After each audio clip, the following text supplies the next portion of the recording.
कह रहे हैं कि 1 अगस्त के बाद से असली खेल ये लोग शुरू करेंगे। चुनाव आयोग के साथ मिलकर इलेक्शन को हाईजैक करने की बिहार में चुनाव बहिष्कार करने की बात और भी बहिष्कार तेजस्वी की यादव बात कह कह रहे रहे हैं। हैं कि हम लोग बॉयकआउट कर सकते हैं आने वाले समय। मैं तो कहता हूँ भैया करके दिखा दें।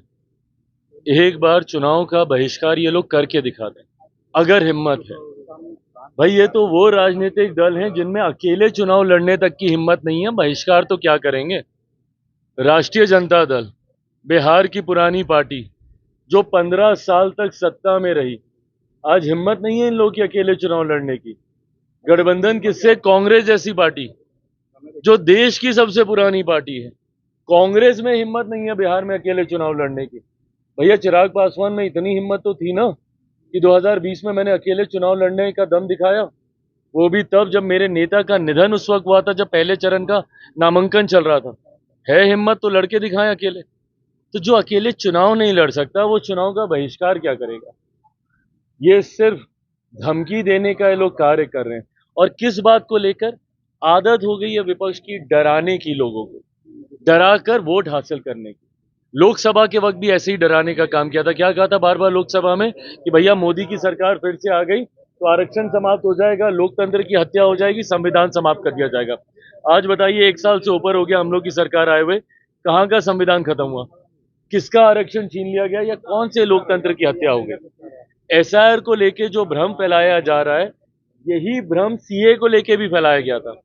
सोचिए, एक नागरिकता देने वाले कानून को इन्होंने नागरिकता छीनने वाला कानून बताकर देश के अल्पसंख्यक समाज को डराने का काम किया था।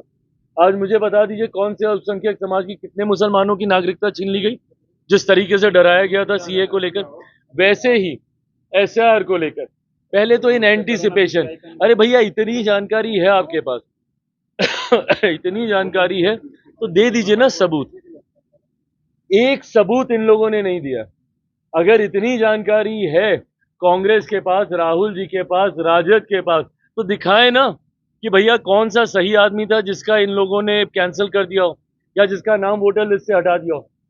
सिर्फ हंगामा हंगामा हंगामा। दिल्ली में सदन नहीं चलने दे रहे, यहाँ बिहार में इन लोगों ने सबको परेशान करके रखा हुआ है, सिर्फ इन एंटीसिपेशन कि ऐसा हो जाएगा, ऐसा हो जाएगा, ऐसा। अरे भैया क्या हो जाएगा और क्या हो गया? ये सरकार की भी जिम्मेदारी है, हम राजनीतिक दलों की भी जिम्मेदारी है, और चुनाव आयोग जो कि एक संवैधानिक संस्था है उसकी भी जिम्मेदारी है। और अपनी जिम्मेदारी को हर कोई निभाएगा और इस बात को सुनिश्चित करेगा कि किसी भी नागरिक का के साथ कोई अन्याय नहीं हो।